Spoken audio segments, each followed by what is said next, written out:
remarks. It is now my humble duty to welcome His Excellency the President of the Republic of Kenya to address all of us. Welcome, Your Excellency.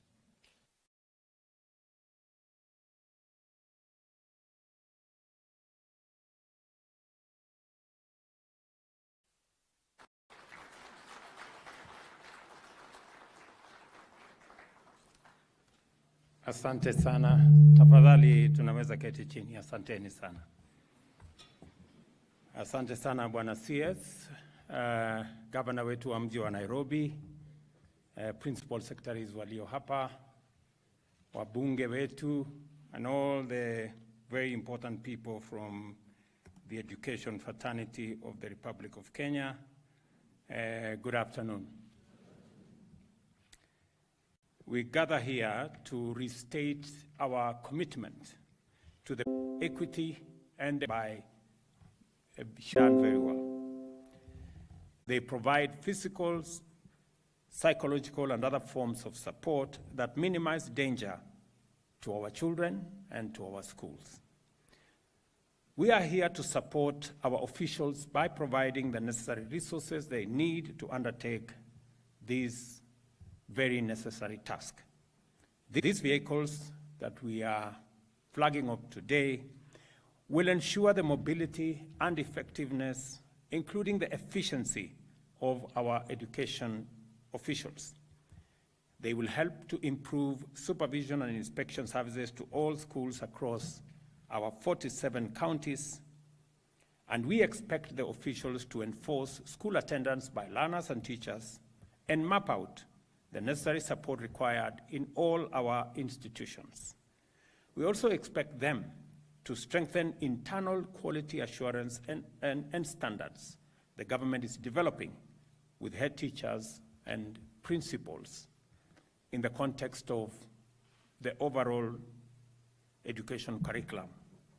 Education officials will also be able and be on the front line of the quality assurance and standard system and perfecting continuously. Education officials should detect lapses in curriculum delivery and work together with the school leadership to deal with them and to look at how to build capacity in our schools, with our head teachers, and indeed for every learner. Our children have been going through the learning they've gone through in the last 1 year. And I'm happy that it is no longer an all or nothing exercise. We are now looking at how to bring in competency-based education, that examination is not a do or die exercise. It is part of the exercise of learning. And that is why when Waziri informed me about what we are doing and what this exercise is all about, I wanted to come and provide a push so that our education officials know and understand that the reason why we have the largest budget this year for our education sector is because we have the single most important asset in the human capital of Kenya.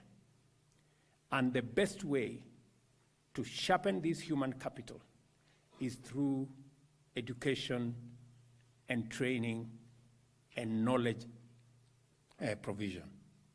And it is the reason why we are expending a lot of resources in this space, because we also know that through education, we can equalize the fortunes of all our children. It is the chance we have as society, through education, to make sure that all our children get the same chance at life. Irrespective of the community you come from, irrespective of the financial background of your parents, irrespective of the region you come from, the provision of education will give us as a society to provide a chance for all our children to have a good chance at life. It is the reason that I undertook that we will progressively ensure that we eliminate the gap that exists in our teacher-to-student ratio. We must give every child a chance to learn, and we must present them with the best possible opportunity to learn. And it is the reason the government of Kenya will continue to deploy resources, even when we are constrained by many other factors, economic aspects, climate change issues. But this is the one thing we must always never lose focus. Kids from school feeding, if all the counties were to come on board, we would actually take it to 8 million kids who will get a meal in school. But working as national government, we are targeting 4 million.